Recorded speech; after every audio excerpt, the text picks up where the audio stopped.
if every game for Liverpool is a must-win, which you can understand that logic, why did he go with the team he went with tonight? Well, he said that was a choice I made. That was a team I picked. It was the wrong team. Make no mistake. I mean, I said even before, with Villa, Real Madrid, City. You picked a team today. No, look, when you looked at them, I see you asked me the question beforehand. I said, well, you've made it really difficult for yourself tonight picking that team.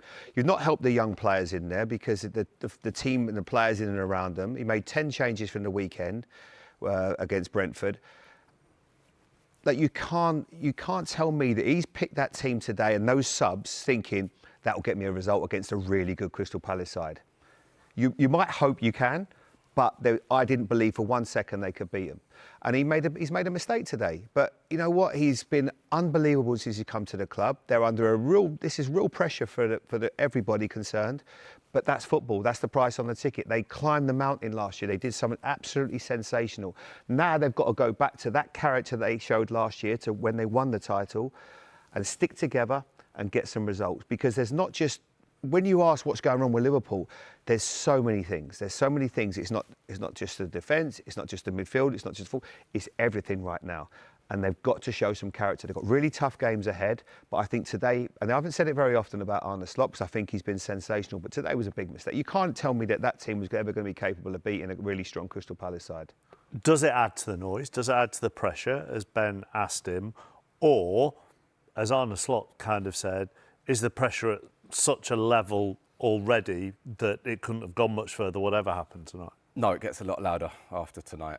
Even with the team? They were well beaten, Mark, well beaten. At home, on a run that they're on, I think the team selection actually probably adds more volume and more noise because for me, when you've been in a team that's really struggled, and we spoke about it before the game, that's when you want your leaders. That's when, again, if it's me in that changing room, I want to play tonight.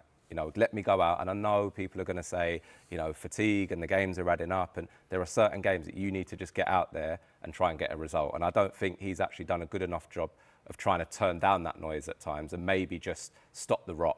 You know, Chelsea, get back in the game, just take a point. You end up going to lose that. Manchester United, get back in the game, take a point. It almost feels it is all or nothing every game. And then that just spirals and it rumbles on and then the pressure gets too big to handle, which clearly, you know, not having any of the boys on the bench was my big worry, not just the starting team. So last season at this same stage, they went to Brighton and knocked Brighton out. He kind of mixed and matched his starting 11 for that game. Tyler Morton, for example, started at Brighton last season, but his bench was a lot stronger. You know, he was able to bring Núñez on or Salah on. That's the big thing as well. When you look at, and he might, if they get a couple of great results, and they beat Aston Villa and Manchester and Real Madrid, he'll turn around and say that was the right decision. You know, he'll say, well, you know, I got it right. But I felt today, and I listened to Arne Slot, and I loved last year. I couldn't. Honesty is a great thing. Really good to be honest. Come out and talk about how the team's doing. But I think right now, you know, talking about we can't play against a team who play a low block against us. We can't defend against set pieces. That will transmit to the players that you are then giving them a massive out. And I think that doesn't really, for me, is not a great idea right now. You know, if you want to say that to the players, but when you're coming out so publicly and saying these things, even there, talking about every 2 days, you're a successful club. You won the league last year. That's the price on the ticket. Look at Chelsea. They had to go and play up until, I don't know, at the Club World Cup. They've got it really difficult and they've got a load of injuries.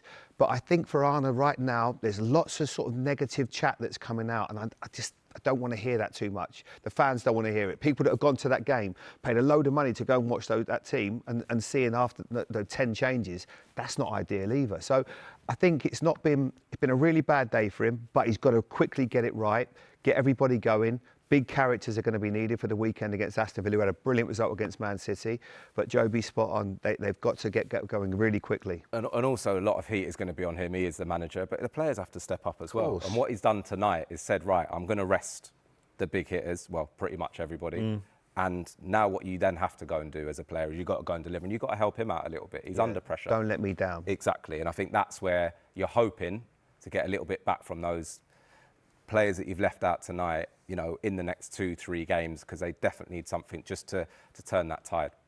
Bad night for Liverpool then, great night for Crystal Palace.